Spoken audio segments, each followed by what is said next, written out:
तुमने ये कर दिया। पति पति चोर, पति चोर। अगर चुराना होता तो कब से चुरा के लेकर भाग चुकी होती मैं।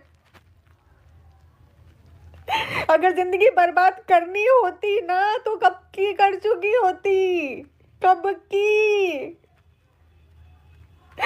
नहीं किया ना, ऐसा तो नहीं किया ना। हूं ना सिंगल, हूं ना यहाँ पर, नहीं तो लेकर चली गई होती। रोते रह जाते और कुछ नहीं कर पाते, क्योंकि सामने वाला बंदा तो बिल्कुल तैयार था। चलो बस चलो।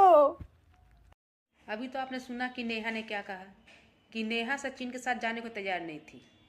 बस वो एक था कि चलो छोटा मोटा अफेयर था वो। ये तैयार थे बाबू लाड साहब जाने के लिए। जब उसने सगाई कर ली तो इसको बर्दाश्त नहीं हुआ।